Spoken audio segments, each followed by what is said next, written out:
O iPod apresenta... Tem um pensamento que volta e meia aparece nas conversas sobre o futuro, né? Se a gente quer um mundo mais justo e próspero, precisa acabar com o capitalismo. Ou então, negócio é negócio, sustentabilidade à parte é outra coisa. Será que é assim mesmo? E se o problema não for o capitalismo em si, mas a forma como ele vem sendo praticado? E se o lucro e impacto positivo não forem opostos, mas parte da mesma equação? Hoje no Na Boa a gente vai falar sobre uma ideia que provoca, que desafia e que convida à reflexão. O capitalismo pode e deve ser uma força para o bem. Para essa conversa eu recebo a Daniela Garcia, CEO do Capitalismo Consciente Brasil, com mais de 30 anos de experiência no mercado. Uma mulher que vive o mundo dos negócios por dentro, mas que também acredita e ensina que empresas podem gerar prosperidade financeira sem abrir mão de propósito, ética e impacto positivo. Se você já questionou se sustentabilidade e resultado cabem na mesma frase, esse episódio é para você. Não é isso, Daniela? Obrigada por estar aqui no Na Boa. Um prazer, assim, imenso poder conversar com você. Imagina, eu que agradeço, Silvia. Muito, muito bom estar aqui com você. Eu amei a sua abertura, porque, de fato, capitalismo é para todos. Vivemos no capitalismo. Estamos no capitalismo há mais de 200 anos. É ele que nos conduz, é ele que propicia portas abertas para empreendedorismo, para que a gente tenha empregos melhores, para que a gente surfe na economia, para que a gente consuma, para que a gente doe, para que a gente possa executar tudo aquilo que a gente tem que executar. Somos todos capitalistas, não adianta falar que a gente não é ou não gosta dele, a gente precisa corrigi-lo. É isso mesmo. Maravilhoso. Bom, antes da gente falar sobre o capitalismo consciente, né, em si, eu queria entender um pouquinho mais da sua trajetória, porque, como eu já falei, você tem mais de 30 anos de experiência, né? Certamente, quando começou, era um outro cenário, né, Daniela? E uma mentalidade muito diferente com relação às questões sociais e ambientais. Como é que isso foi aparecendo para você? Que sinais que você foi percebendo que essa é a sua praia? Nossa, que pergunta legal. É raríssimo eu responder uma pergunta assim.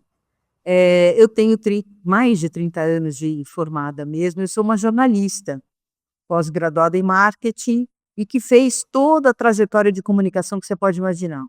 Eu fui de jornal, depois eu fui de revista, fui de assessoria de imprensa, fui de agência de publicidade, assessora de agência de publicidade, depois adentrei no mundo da publicidade, trabalhei como atendimento de grandes contas, sempre fazendo conexões entre a agência e essas grandes contas que queriam falar mais e melhor. Minha carreira depois segue para frente com redes sociais, aqui em português, chegando no Brasil, depois marketing de celebridades, marketing relacionado à causa, até eu chegar no terceiro setor nos últimos 13 anos. E aí, dentro do terceiro setor, fui olhar para a comunicação e planejamento estratégico de causas, propósitos e a conexão entre empresas com as organizações do terceiro setor. E agora, mais recentemente, me super especializei em gestão de crise reputacional, construção de autoridade de marca e governança, né, e criações de tese de impacto socioambiental. Mas voltando lá e respondendo a sua pergunta, quando eu estava no mundo da publicidade ainda, eu ficava olhando com muita atenção e eu ficava babando nas grandes campanhas das marcas que não falavam dos seus produtos, mas falavam de grandes causas. E eu ficava olhando e falava, puxa, que legal, ela gastou tempo, dinheiro e espaço em mídia para dizer o que ela realmente se preocupa. E eu comecei a identificar que as marcas poderiam fazer essa conexão entre os seus clientes e grandes causas que existiam no mundo. E mais do que isso, elas podiam trabalhar por essas causas. Naquela época eu não conhecia o termo função social da empresa, mas hoje eu conheço. E ali eu posso hoje dizer que elas estavam executando o seu papel de trabalhar a sua função na sociedade.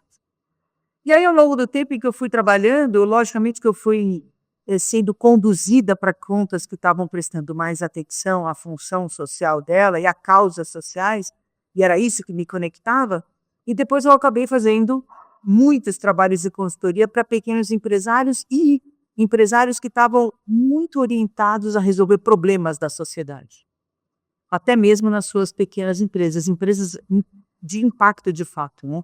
Escolhendo uma mão de obra que é invisível, escolhendo um tipo de material que já vinha de reciclagem, escolhendo fazer uma gestão de resíduos completamente diferente, escolhendo um olhar circular para os seus produtos, que eram muito diversos do cotidiano, né, do tradicional. Quando eu chego no mundo do terceiro setor, eu entendo que, de fato, essas organizações existem para ajudar a diminuir desigualdades, para colaborar com todo o primeiro setor, né, o governo, a fazer com que mais e mais pessoas tenham espaços e oportunidades. E era sobre isso que eu queria trabalhar, e fazer a conexão entre elas e toda essa tecnologia social que elas carregam dentro delas, e a conexão com as empresas que têm espaço, que têm dinheiro, que têm, de alguma forma, relevância para poder fazer com que tudo isso mude, esse cenário. Foi nesse momento em que eu conheci capitalismo consciente e acabei entrando na organização a convite do nosso presidente de conselho, que ainda não era presidente de conselho, e eu não era diretora, eu entrei como voluntária de comunicação para poder turbinar essa comunicação que eu achava absolutamente incrível. Afinal de contas, tinha uma instituição que falava às empresas a importância delas olharem para a sociedade de uma forma completamente diferente. Falei, nossa, aqui mora a minha praia, né? É por aqui que eu quero ir. E, de fato, a gente abraçou essa causa de uma forma muito forte, em 2016, está fazendo 10 anos, e a gente construiu esse ecossistema de capitalismo consciente e essa instituição brasileira de uma forma muito diferente do que existe ao redor do mundo. Para você ter uma ideia, nós somos a filial brasileira de um movimento e uma ONG americanas, chamada Conscious Capitalism, mas nós somos a maior célula mundial de capitalismo consciente quando a gente olha para o ecossistema de empresas.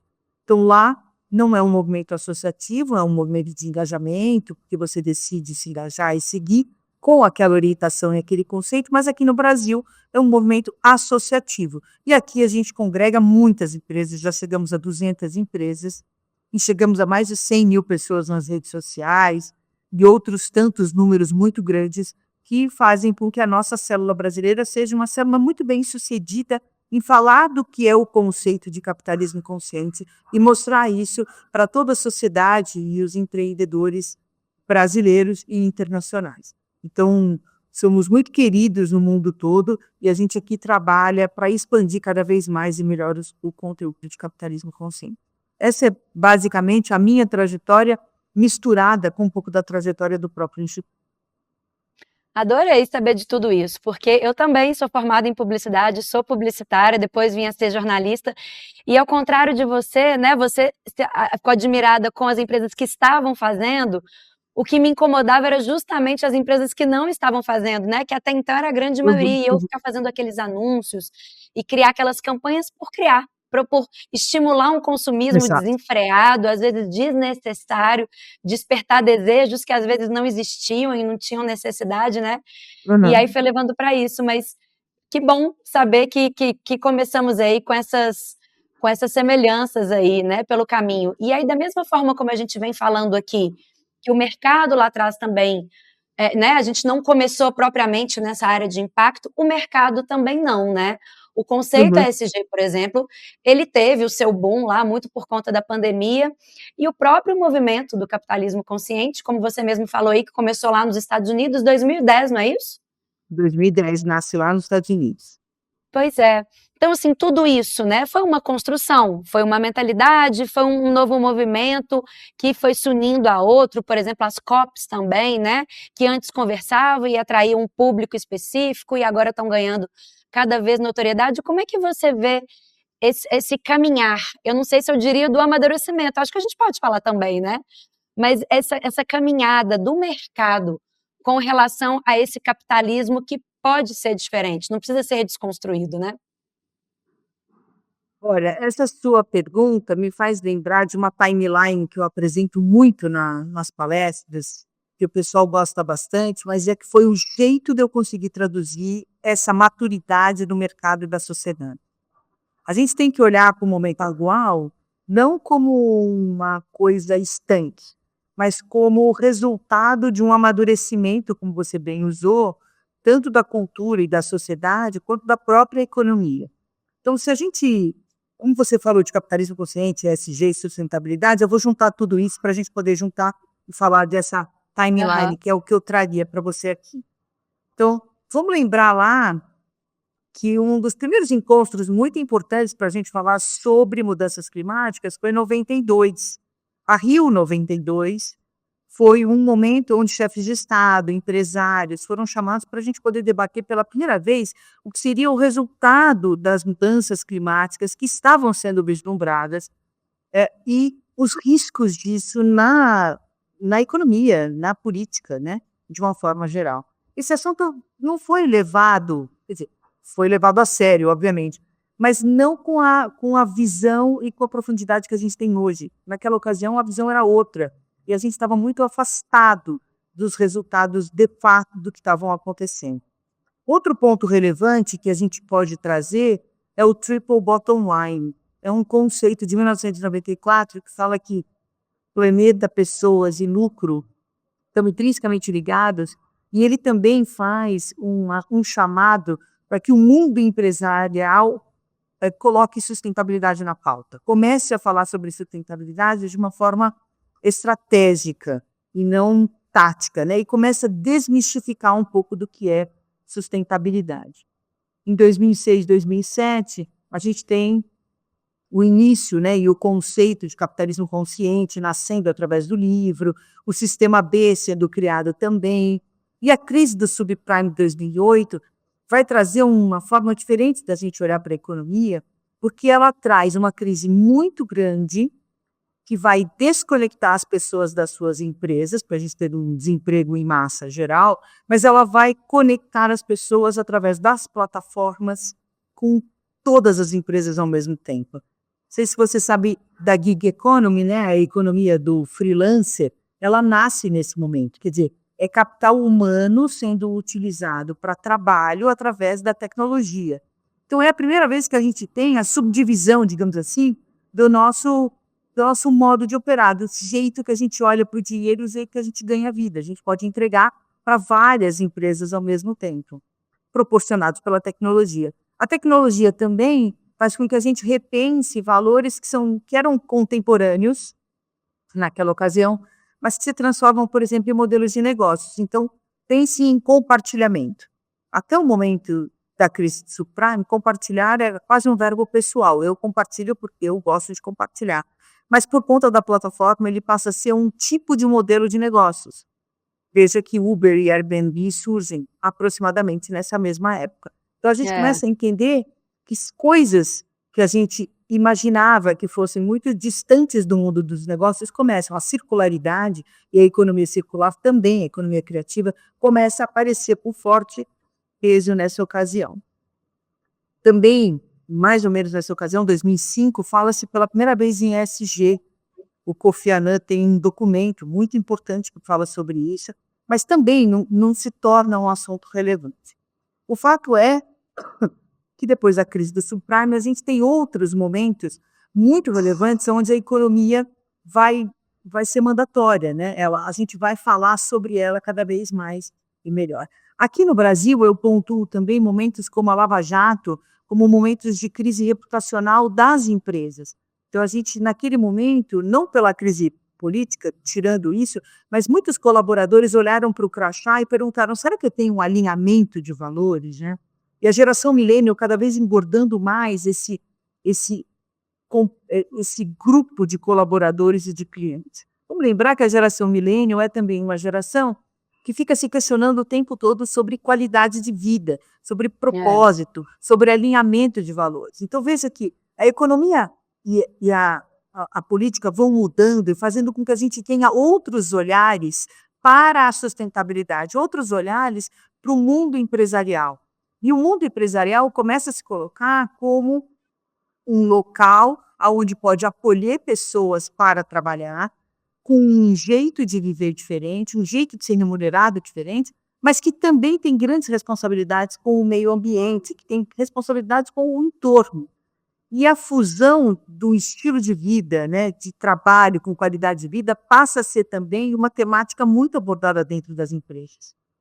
O fato é, a gente vai acelerando e aí a gente chega 2018, 2019, com movimentos importantes falando de um reposicionamento do capitalismo. O Financial Times tem uma grande campanha. Nos Estados Unidos a gente tem um grupo dos 180 maiores empresários chamado Business Roundtable, que assina uma carta falando sobre capitalismo de stakeholder. A gente tem pela primeira vez Larry Fink, que é o CEO da BlackRock, a maior investidora do mundo, falando sobre conselhos, diversidade em conselho, sobre ESG. Então a gente tem todo um entorno olhando e falando: as empresas precisam prestar mais atenção nos seus impactos, o mundo do investimento está prestando mais atenção nas suas atitudes, e a gente precisa olhar também de forma diferente para materialidades, para assuntos que estão no entorno.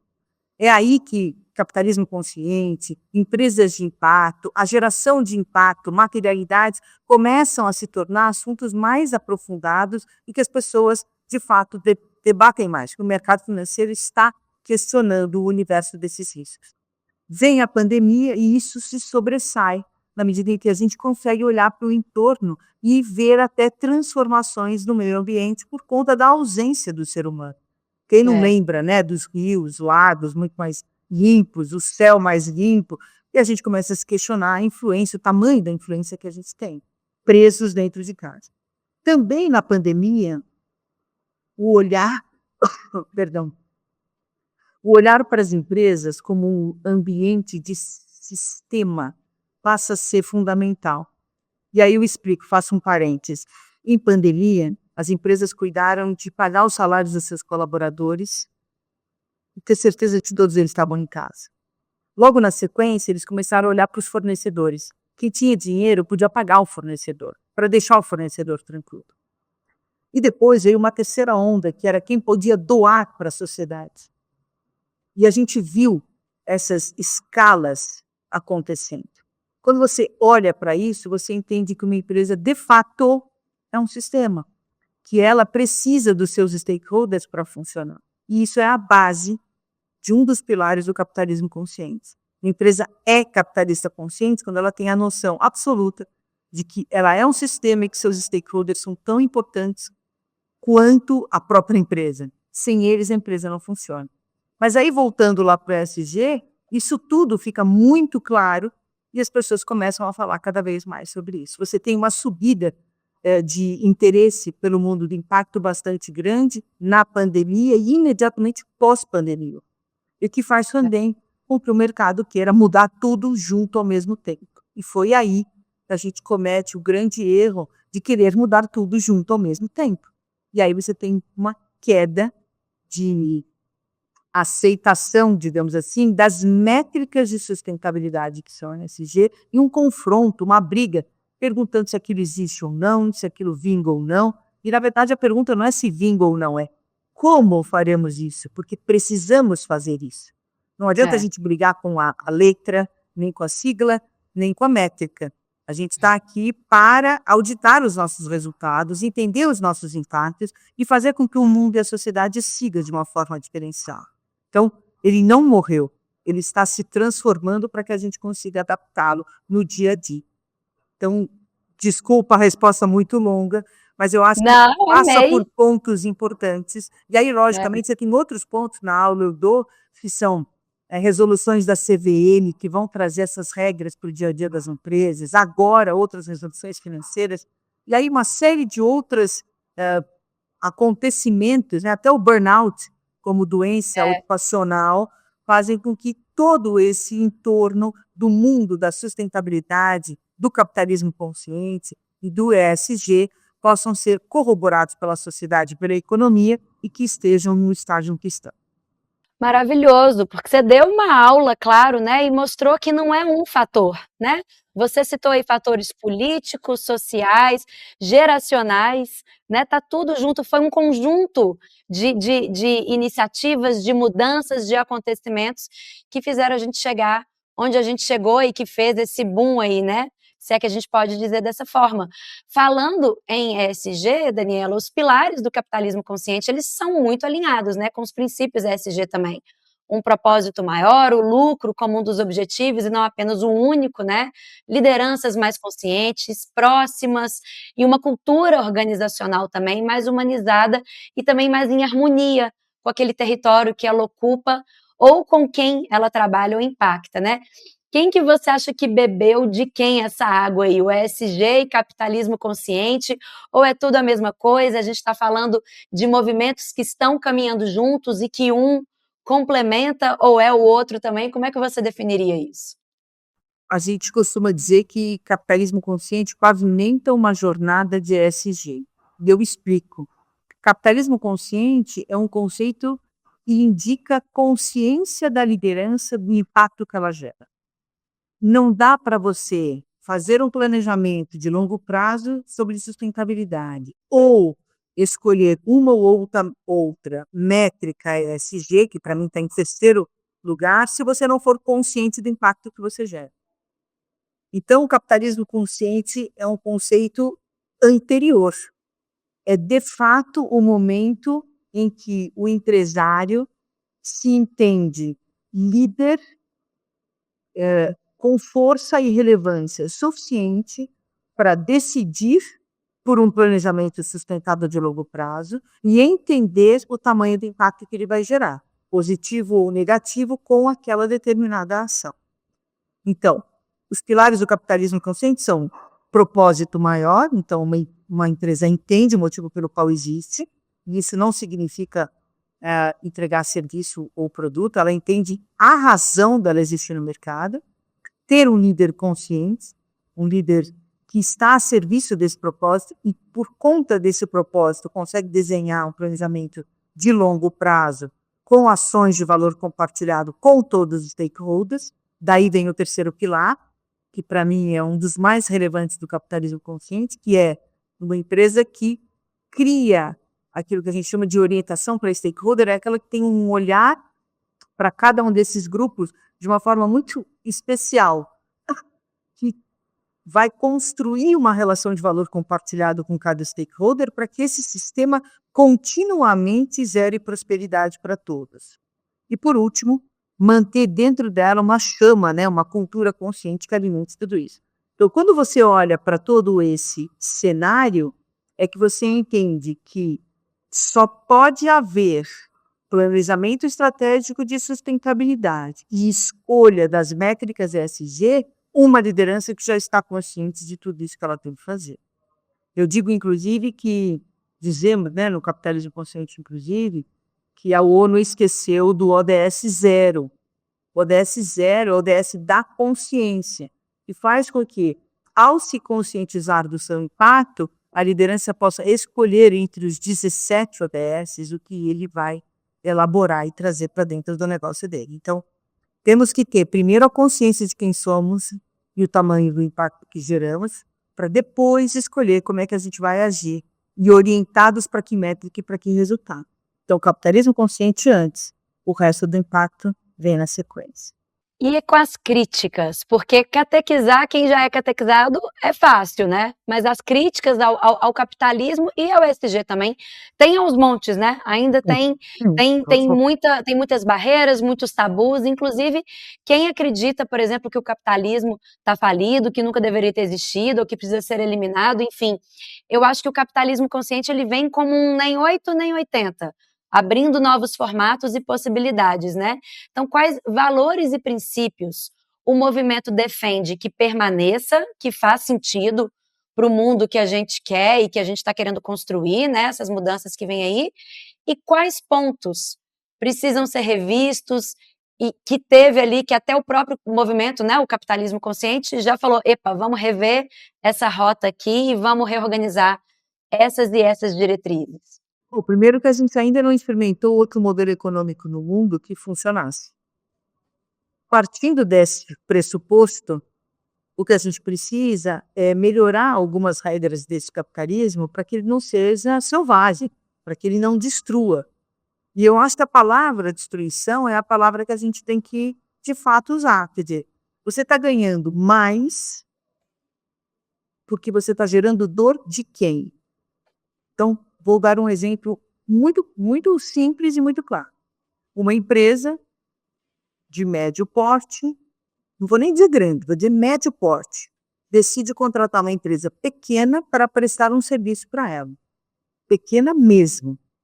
Ótimo, ela está favorecendo um fornecedor de pequeno porte brasileiro. Mas aí ela vai e decide pagar com 120 dias.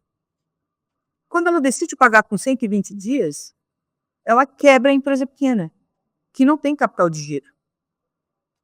Portanto, só esta decisão já impacta negativamente numa ação que ele desejou que fosse positiva. Então, a pergunta é, não se trata de ser bonzinho, se trata de entender o entorno do seu negócio e o quanto ele impacta na vida do outro.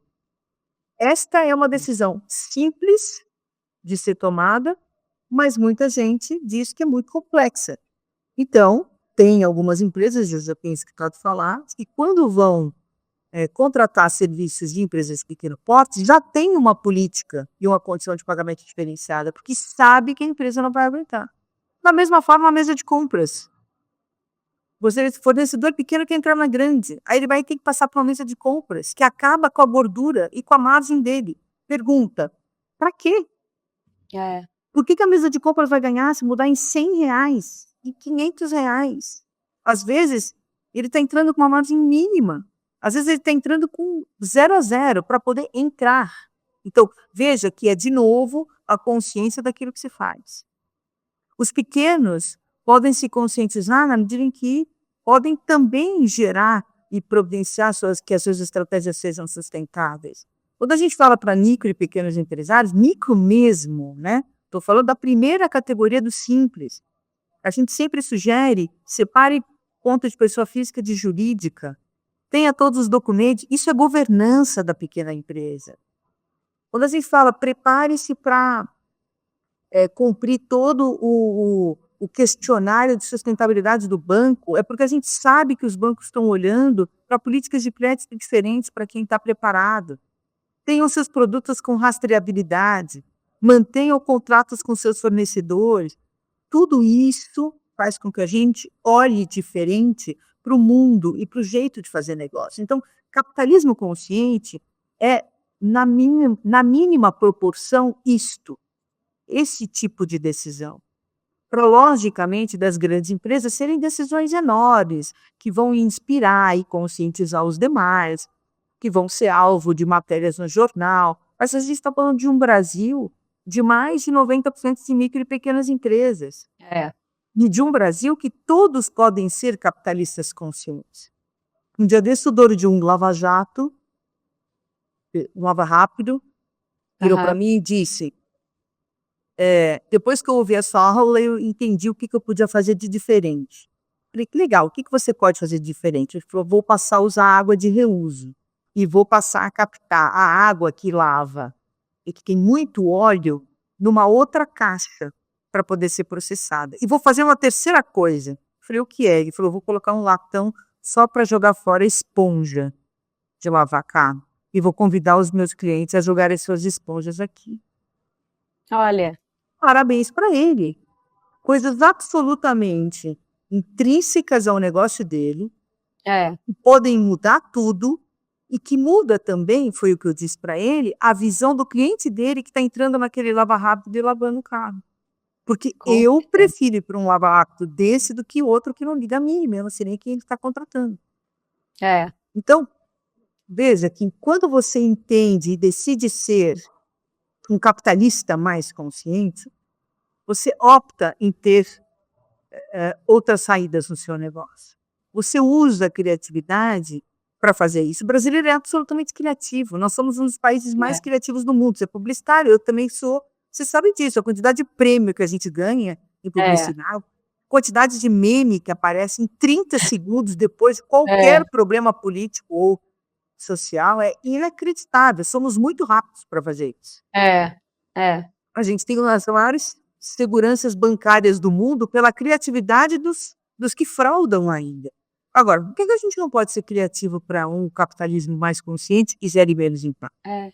E esse exemplo que você trouxe mostra, inclusive, que nem sempre precisa de custo, né? Você vê, ele mudou ali só mudou algumas dinâmicas, vamos dizer assim, mas ele não teve um custo alto para fazer tudo isso, né? Exatamente. E eu achei muito bom você trazer esses exemplos de pequenas, médias e grandes empresas, porque também eu conheço muita gente que fala, isso é lindo de se ver, mas na prática não funciona ou não se sustenta. Eu não consigo pagar essa conta, né? Como que a gente quebra tantos tabus, mostra que o que a gente está propondo está longe de ser abraçar a árvore, mas que é, acima de tudo, um negócio, é lucro, é investimento, né? Inclusive, eu trago aqui os dados de uma pesquisa recente do Valor Econômico, que 8 em cada 10 empresas no Brasil já adotam práticas sustentáveis, mas ainda não conseguem comprovar o retorno financeiro. Ainda é um desafio, porque muitas vezes é isso, né?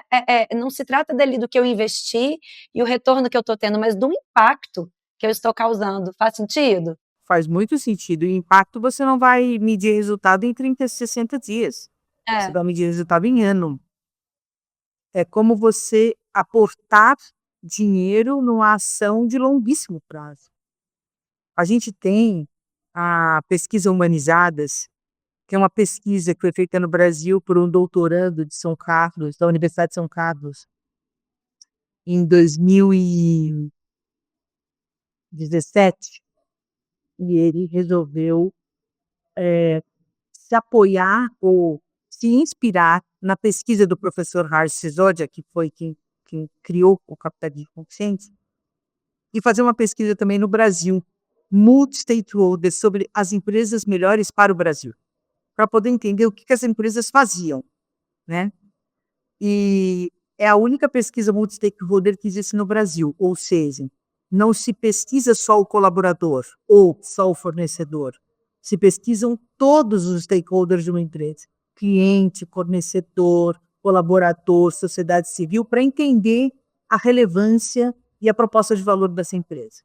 Bom, a pesquisa é de 2017, a primeira, mas na última, uma das últimas, 22, 23, ele já mapeou mais de 190 empresas, né, que juntas se faturavam muitos bilhões. E essa pesquisa comprova, entre outros números, que no longo prazo, empresas capitalistas conscientes faturam ainda mais do que o índice das que estão no índice da Bovespa, o ISE, olha, e no longo prazo. Ou seja, a performance financeira delas é muito superior, porque elas estão apostando sempre no impacto que vai ser medido a posterior. E essa relevância e essa condução da empresa é percebida por todos os stakeholders. Então, elas usualmente têm fornecedores mais felizes, porque sabem que vão se relacionar com a empresa no longo prazo. Elas têm clientes mais fiéis, porque elas confiam nessa marca.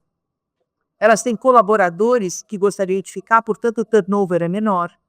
Então existe uma série de números que corroboram para o entendimento de que apostar nos pilares do capitalismo consciente não é apostar para fazer agora a mudança. Lógico que em pequeno grau você vê imediatamente, mas é apostar para que no médio e longo prazo você seja infinitamente melhor. E faz toda a diferença. com certeza. É como você colocar seu filho num colégio, como a gente chama colégio de carreira, né? A gente sabe que ele vai É, ficar. Por quê? Porque ele vai adquirir a cultura daquele colégio, comportamentos que são mais elaborados, que são naquele local festejados, né, celebrados, que ele é. vai, no final das contas, ter um estudo que foi complementar e foi importante. Enfim, o longo prazo ele é mandatório. Quando a gente fala de sustentabilidade, capitalismo consciente, o longo prazo é mandatório. Perfeito. Agora, como eu falei antes, né? Falar isso para quem já entende, para quem já tem essa consciência, é fácil. Como é que fica a abordagem do trabalho de vocês, do capitalismo consciente, com nem empresas, mas com líderes? Como você já colocou aqui, tudo começa na alta liderança e aí vai descendo, né? Aquela mentalidade, aquele comportamento, ele é disseminado, né? Como é que é esse primeiro contato com um líder ou com uma empresa que vocês veem que precisam realmente de mudanças estruturais ali? Geralmente você pega alguém que já tem essa consciência e essa pessoa começa ali, aquela ali é uma porta de entrada. Como é que é essa abordagem, esse primeiro contato com quem ainda precisa criar essa consciência? Olha, Silvia, essa é uma das tarefas mais complexas que a gente tem. Eu trabalho aqui há 10 anos e eu faço isso todos os dias. Inclusive nos finais de semana, quando eu estou em algum lugar onde eu falo sobre capitalismo consciente sem querer, porque eu estou conversando sobre isso. Mas esse trabalho é um trabalho de formiga, né? A gente vai falando e conscientizando o máximo que a gente pode.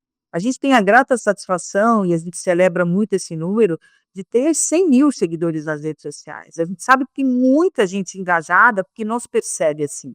Mas esse número foi construído um a um até a gente chegar até aqui. Então a gente tem muitos eventos online, a gente tem muito conteúdo que a gente dissipa pelas redes sociais. A gente tem eventos abertos onde qualquer pessoa pode participar. A gente tem um fórum bianual onde a gente congrega muitas empresas e muitos empresários.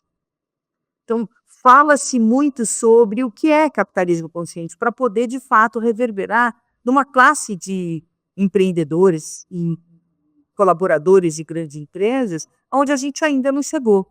Mas a gente tem um Brasil para desbravar. E a gente também tem que ter a noção de que falamos bem, mas falamos no Sudeste e Sul. A gente não fala em todas as regiões com a mesma potência, né? Claro que somos conhecidos no Brasil inteiro e temos até, inclusive, agentes conscientes que são porta-vozes, nossos representantes, com muito orgulho a gente tem essa rede, no Brasil todo. Mas são poucas pessoas, né? A gente tem Salvador, Recife, Maceió, a gente tem em São Luís do Maranhão, Belém, mas uma, duas, três, 5 pessoas. Não são filiais, não são complexos onde a gente consegue dar aula na mesma proporção ou fazer palestras na mesma proporção. O que a gente precisa é de mais multiplicadores, aqueles que acreditem, falem mais sobre nós, aqueles que queiram conteúdo, que se aproximem mais de nós. E a gente serve a isso. A gente serve para que mais sobre o nosso conteúdo seja entendido pelas pessoas. E o mais relevante é entender que, querendo saber o que é capitalismo consciente, é um dos pedaços da jornada de autodesenvolvimento da pessoa como líder. Tudo que a gente fala é sobre liderança, é sobre como você escolhe, como você interpreta, como você avança, né? E nada melhor do que um líder que está prestando atenção na sua formação para que ele leve isso para dentro da sua empresa. Capitalismo consciente é para todos os níveis de liderança, todos os tipos de empresa, em qualquer lugar do Brasil. Mas esse é um trabalho árduo que a gente faz há muito tempo e que a gente espera sempre que na voz de um capitalista consciente a gente consiga chegar perto de um outro que ainda não é capitalista consciente.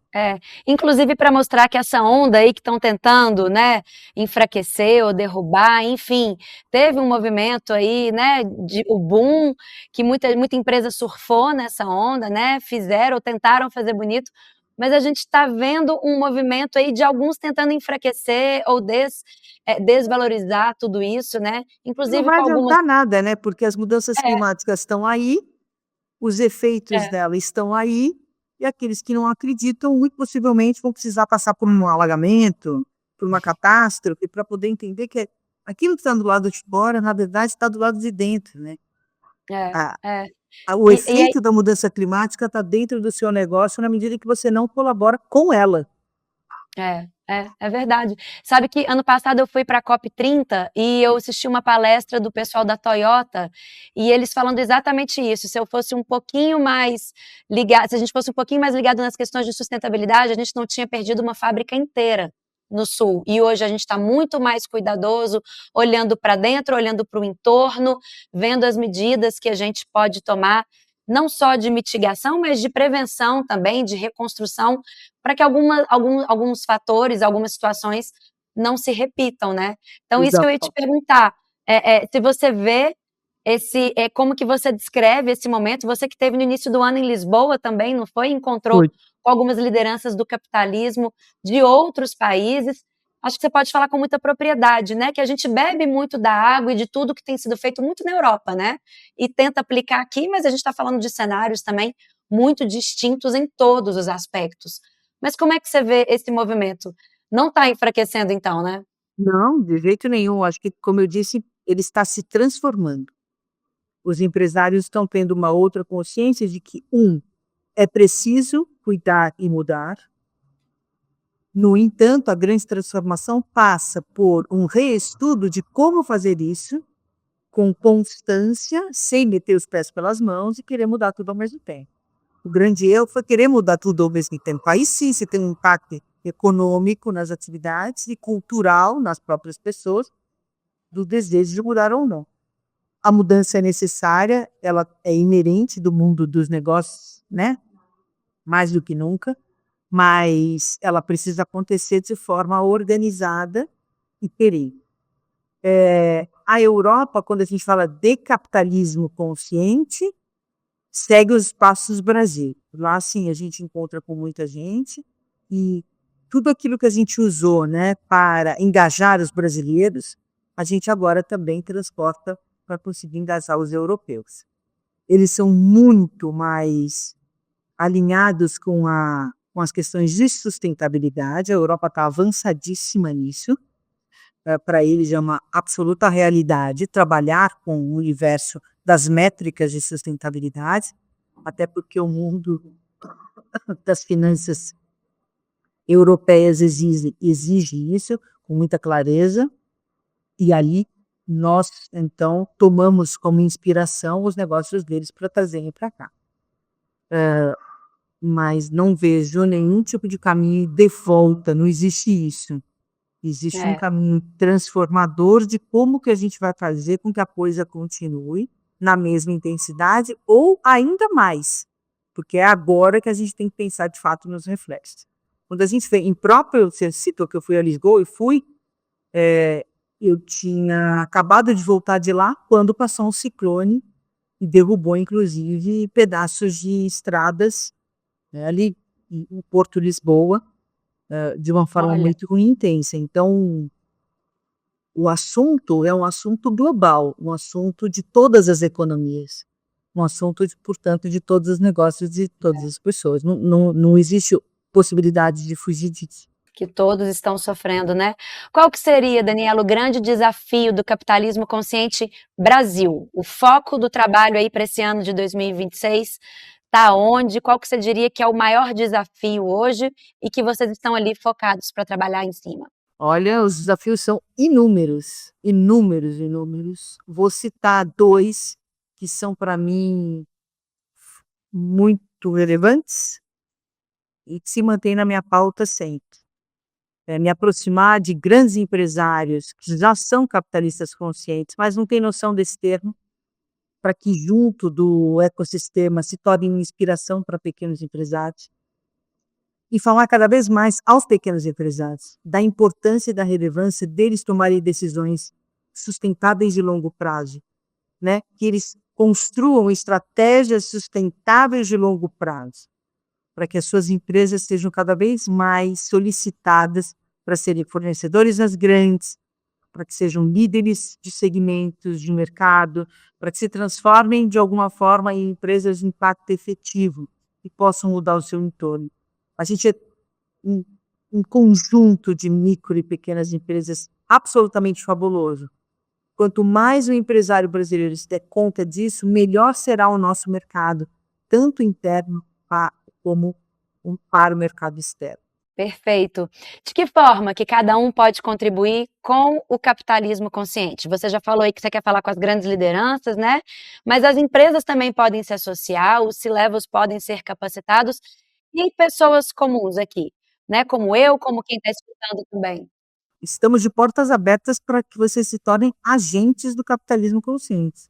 Os agentes são os novos porta-vozes, as pessoas engajadas pelo assunto, que ao entrarem no ecossistema recebem uma formação e, a partir dessa formação, estão habilitados a falar mais e melhor de capitalismo consciente. Então, para todas as pessoas, a gente convida para que entrem, para os micro e pequenos empresários de médio porte, que entrem como associados, aí para eles a gente tem uma jornada de conhecimento, com capacitação, formação para todos os colaboradores de uma empresa. Ah, eu tenho 100 Legal. colaboradores, os 100 vão entrar na plataforma, tenho 1.000, né? E para a formação do C-Level, dentro dessas capacitações, a gente vai, então, clusterizando para que a gente possa chegar e entregar para eles um projeto de educação perfeito.